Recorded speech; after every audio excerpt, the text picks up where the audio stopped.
This video was edited on my phone, so bear with me, please. I said this too late in the video, but register to vote, and then actually vote, please. Granted, compared to many other people, my platform is tiny, minuscule even, but I think it would be wrong for me not to make this video when I usually fill your brain with useless information.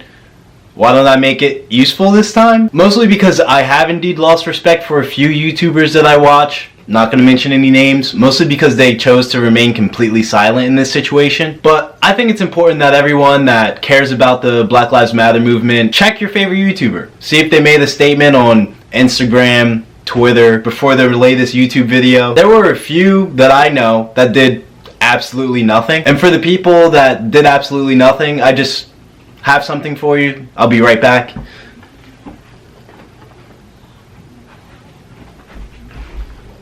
Yeah, how's that? I know it's not my job as a black man to sit here and educate white people. Trust me, my original plan was to just sit here, make a few racially aware comments, kind of like Anthony Fantano. Hi everyone. How many unarmed black men do cops need to kill with no justification before it stops here? But then as I looked through the internet, I realized that there weren't enough videos like the one I'm about to make. And two, I just feel like there are actually black people out there that aren't really aware of everything that's going on. So I tried to pick some points to talk about that aren't commonly discussed. And some black people are also so unaware of the biases that are perpetuated by today's media, that they unwillingly support policies that directly discriminate against black and brown people. I'm looking at you. You know who you are. And as holistic as I want this video to be, I recognize that I won't be able to talk on every point that exists about systemic racism. And I also realize that I won't even be able to dive deep into the topics that I'm trying to discuss in this video. But I think this is a good start for a conversation. I'll try my best to catch people up if you just were completely unaware of what's going on.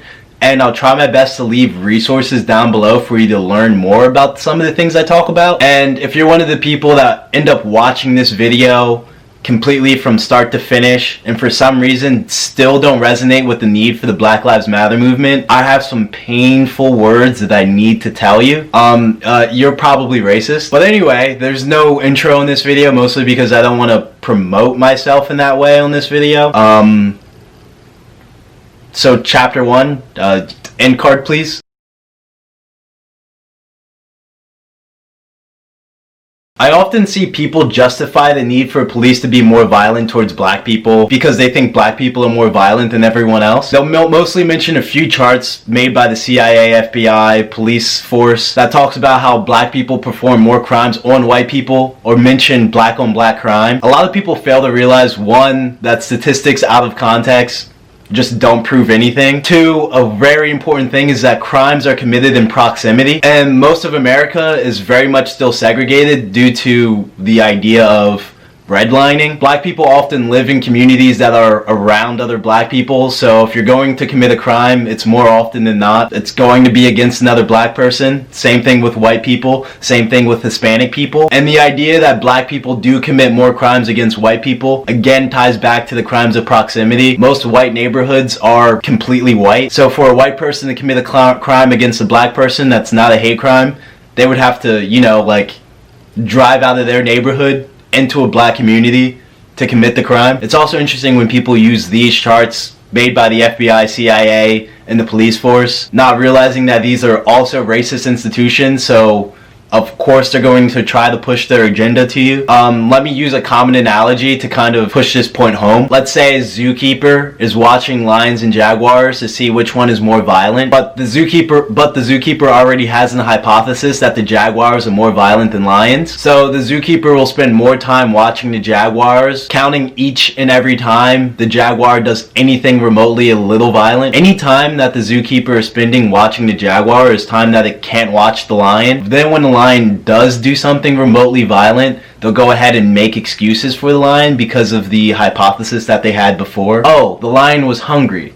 Oh, the lion, it was self-defense. Oh, the other animal was clearly in the lion's way. It shouldn't have gotten its way. So the zookeeper will do everything possible to ignore any inclinations of violence from the lion in order to prove the point that jaguars are more violent. Does that make sense? For an example of this in action, look at George Zimmerman. He wasn't charged for that crime, so it didn't count, even though it shows that white people can be violent too. I look at how many wars, inquisitions, lynchings, mass killings, mass shootings, genocides were committed by white people, and I just kind of find it hard to believe that black people are more violent than white people when you just look at history. But yeah, let's look at this little chart. It proves everything.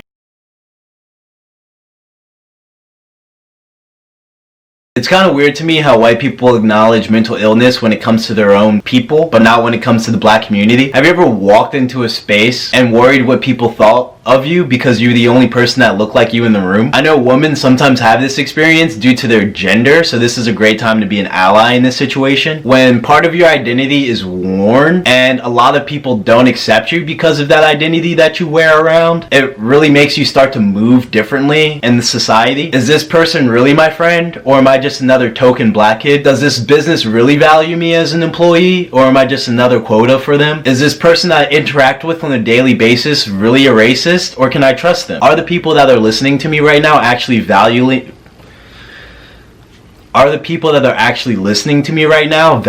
my opinion? Every question, every thought, every interaction weighs a burden on the black community that kind of stops them from being able to focus on school, being able to focus on work, and leads to them more likely for depression, which does show in the statistics showing that black people are more likely to have depression. And these are reported cases. You got to also keep in mind that there is a stigma in the black community to denounce mental illness. So if these are the people that are actually admitting to having depression, just imagine how many people have depression and aren't talking about it. The title of this is PTSD, mostly because being black, you're more likely to have a situation that leads you to PTSD. Having a family member taken away by police brutality, having a family member or a situation that just reminds you of your blackness and how you are unwanted in America, or never knowing when someone will just decide to call you a racial slur, to dehumanize. And I'll share a quick personal story, because I can.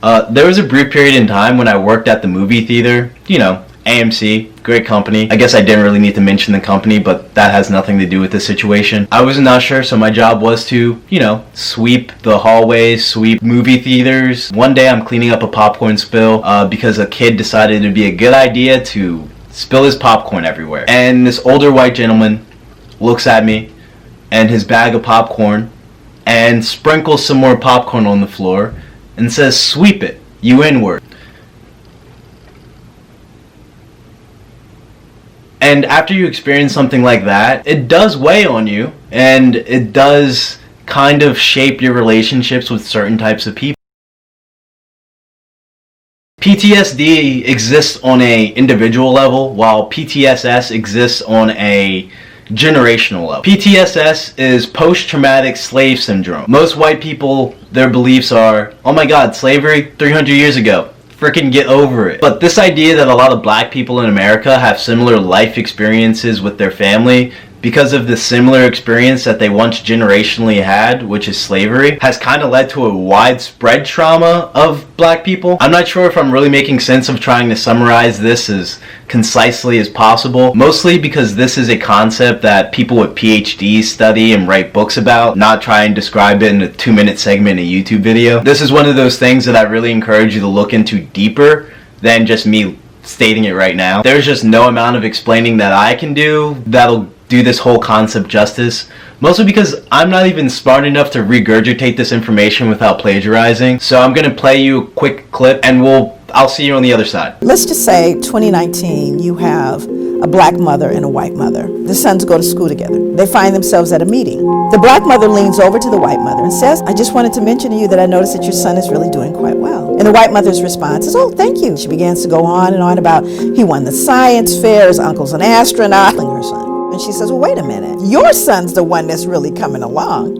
And the black mother responds, "Oh my God, he's a handful, but oh, he just works my nerves." Because everybody black knows that even though the black mother is going, "Oh my God," she's really proud. So now let's roll that scene back 300 years. And let's say this black mother is working in the fields and a white slave owner comes through and says, "Wow, that boy is really coming along." What is she gonna say? "No, he's not. He's stupid. He's shiftless. He can't work," because I don't want you to sell him. So I denigrate them to protect them. That is called appropriate adaptation when living in a hostile environment. The little white boy, say Timmy, he feels really comfortable and happy about what his mom just said about him. And Trey looks at his mom and wonders, why can't you be proud of me? Because he doesn't understand the secret yet. And by the time he learns the secret, he will have already been injured by it.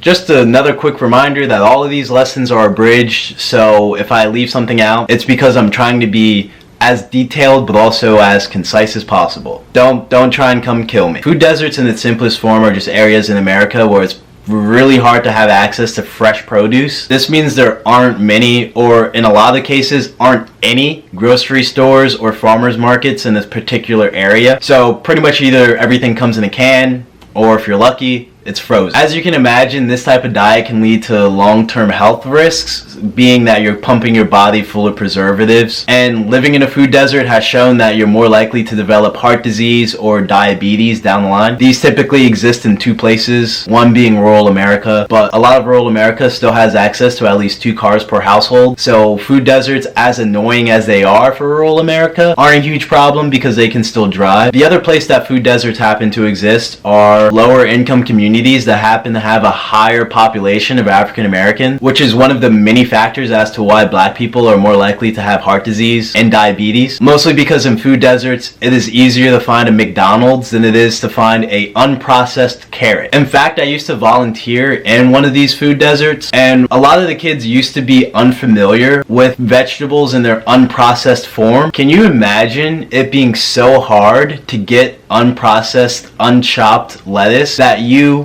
as a 7-year-old, as an 8-year-old, have no idea what the iceberg head of lettuce even looks like? To that, you might just respond, Will, why can't they just drive to the grocery store? Great question, audience. Let me tell you why. In this food desert that I used to volunteer in, because in this food desert, the average car per household was 0.9. Which means most people either had 1 car or no cars. 1 car for an average household of 5 people, with over 30% of the population solely relying on public transportation. So a 20-minute drive turns into an hour-and-a-half bus ride, or 2 to 3 hours where this car can't be used for the 5 people that live in a household. And that compounded with the idea that the median household income, I'm gonna emphasize this, median household income is $35,000. The choice now looks like gas for groceries or gas to go to work. And do I have to sit here and explain what the implications of not having the proper nutrients from fruits and vegetables that come from a fresh produce source have on an individual, on a growing child, pregnancy, life expectancy? The implications go on. Again, summarizing on a broad scale, look into it individually on cities that you're interested in to get a better idea, but white flight is an interesting concept. This concept can be used to explain a lot of poorer cities in America. During the Industrial Revolution, when factories were booming, a lot of white people would live near factories because of the idea that they could walk to work. So this gave them easy access to a majority of the jobs in America. This is again before cars were popular. When black people eventually caught up to white people in terms of the economic status and were able to move into these cities and try and get these jobs that were available to white people, it was kind of at a time that cars were also becoming popular, which also made suburbs pretty popular. So as black people moved in, white people moved out. But since a lot of white people owned cars, they could still commute into the city to take the jobs that black people were trying to receive. So in some cases, white people were able to move away from the pollution that factories cause, and black people were kind of still stuck there. If you want to see this concept in more detail, I would look up Cancer Alley. It's one of the places where they kind of just plopped industrial plants near poor black neighborhoods and just let black people inhale that dirty air. And in many cases, as the Industrial Revolution came to an end, they left behind a lot of abandoned factories and a lot of empty homes because no one ended up filling the homes that white people used to occupy. Which leads to 2 kind of interesting points, and again, cliff notes. And again, a logical question to what I just explained would be like, Will, why didn't the black people just follow the white people? And again, audience, that's a great question.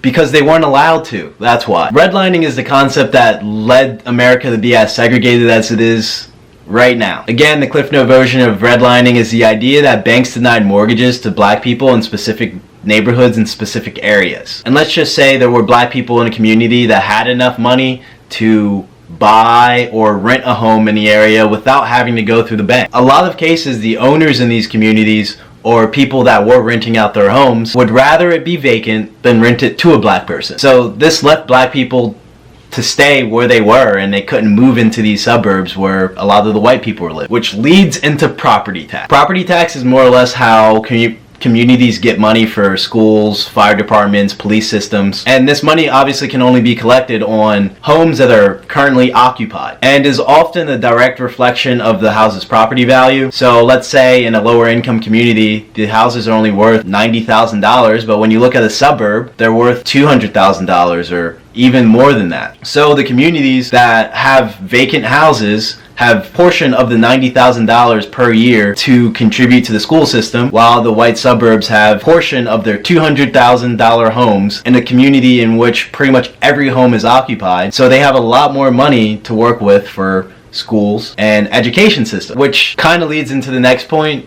because this injustice has led to a bigger gap, and this kind of leads into the next point, in which this gap of not being able to live in these white communities has led to an educational disparity between white and black people that we can now talk about in this next point.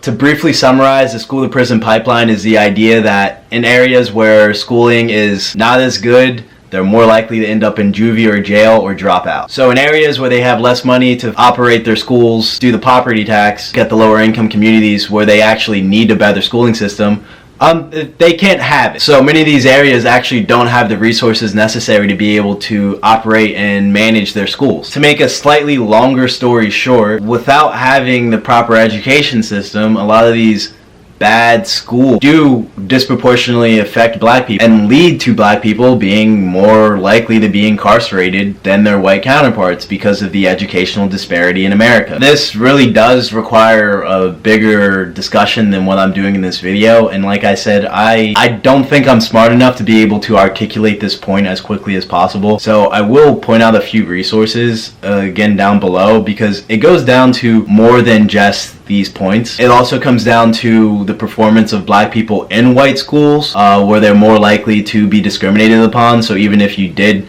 manage to make it into a white school, you're more likely to receive a lower mark for the same quality of work. You're more likely to be suspended or expelled for similar behaviors as your white counterparts. So even if you still had the ability to try and get an education that a white person was trying to get, they sure as hell make it difficult for you to actually finish it. So it still does lead to these higher rates of dropping out and these higher rates of juvie or... So again, look into it yourself.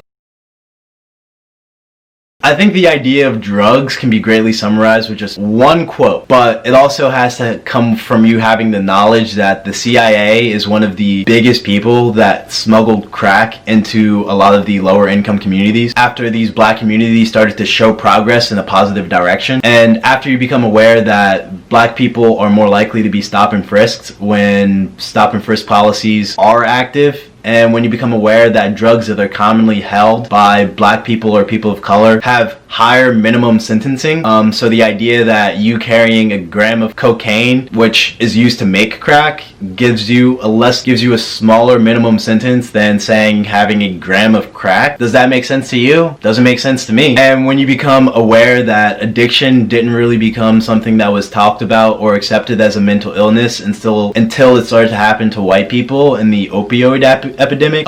This is a quote spoken by John, I don't even know how to pronounce his last name, who was Nixon's advisor during presidency. He said this quote, and I'm just going to briefly read it to you because I think it does, along with the statements that I made before, paint a picture of how drugs are used to incarcerate people of color. You understand what I'm saying? We knew we couldn't make it illegal to be either against the war or be black, but by getting the public to associate the hippies with marijuana and blacks with heroin, and then criminalizing both heavily, we can disrupt those communities. So the president admitted out loud that he is trying to disrupt communities of color by using drugs. So if this is stuff that is being done out loud in front of you, imagine how many things are going on in the background behind the scenes. I don't think that even makes sense. Do I need to explain more about that? Personally, I don't think I do.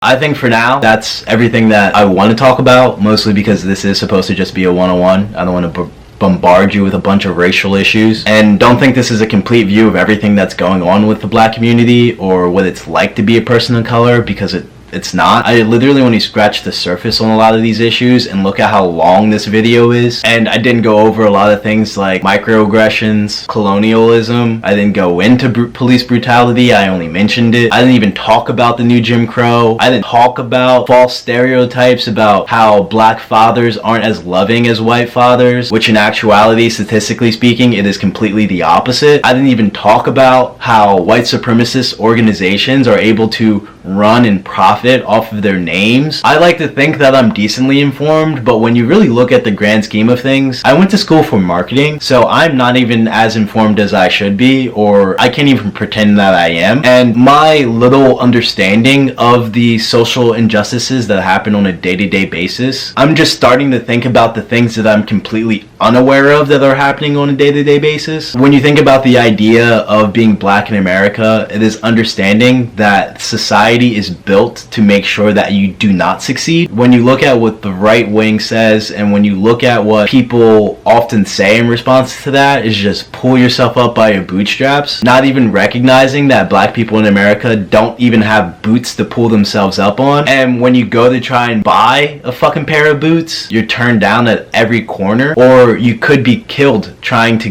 get that pair of boots. So you're so focused on survival that sometimes you aren't even able to pull yourself up. So when a black person does manage to make it in America, I think it makes it that much more beautiful. And I think black people are so resilient, and as a white person, be sure to use your privilege to educate other people, because it's not my responsibility to make sure you're educated, it's yours. I didn't have to make this video. And if you are in power somehow watching this video, be sure to use your platform to try and influence a positive change in our environment. And honestly, I think I did enough talking. So, Will Walks out.